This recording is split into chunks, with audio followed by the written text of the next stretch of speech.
Sri Lanka brings in new shoot-on-sight orders to try and quell protests calling for the president to step down. And 4:30 in Sri Lanka, where security forces have been ordered to shoot anyone seen looting or damaging public property in the latest attempt to stop anti-government protests there.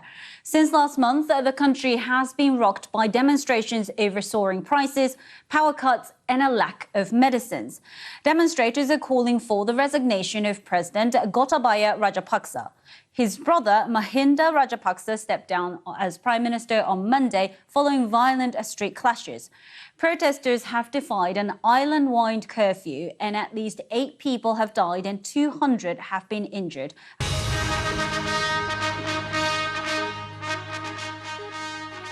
Pomp, pageantry, but no queen. The Prince of Wales stands in for his mother for the first time at the state opening of Parliament. A warning for China. The World Health Organization says Beijing must change course on COVID. When we talk about the zero COVID strategy, we don't think that it's sustainable considering the behavior of the virus now and what we anticipate in the future. The head of the World Health Organization has said China's zero-tolerance policy against COVID is not sustainable. The authorities in Beijing have imposed lockdowns affecting tens of millions of people lasting several weeks to try to prevent any spread of the illness. But the WHO's Director General said he had told Chinese experts it was time to change that approach. When we talk about the zero COVID strategy, we don't think that it's sustainable considering the behavior of the virus now and what we anticipate in the future. We have discussed about this issue with Chinese experts, and we indicated that the approach, will not be sustainable. And going back to the past, the company trying to prove that sailboats are a greener way to transport cargo.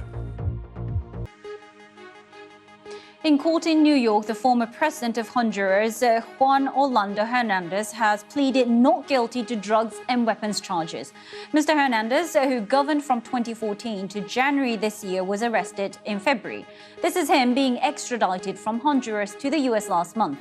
He's accused of having accepted millions of dollars in bribes during his 8 years as president in exchange for protecting drug traffickers from investigation and arrest. An international donors conference has raised more than $6.5 billion to help war-torn Syria and its neighbors.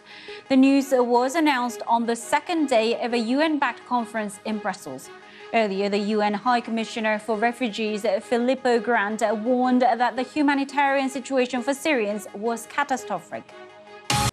Now, it's one of the most profitable gaming franchise deals in history, serving more than 150 million players around the world.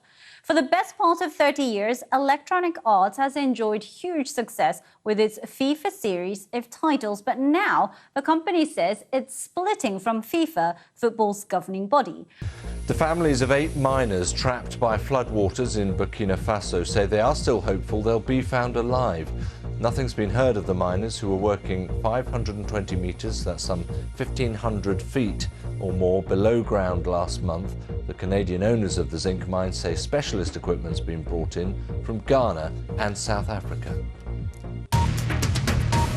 Now, Elon Musk has said he will reverse the Twitter ban imposed on Donald Trump once he takes over the social media company.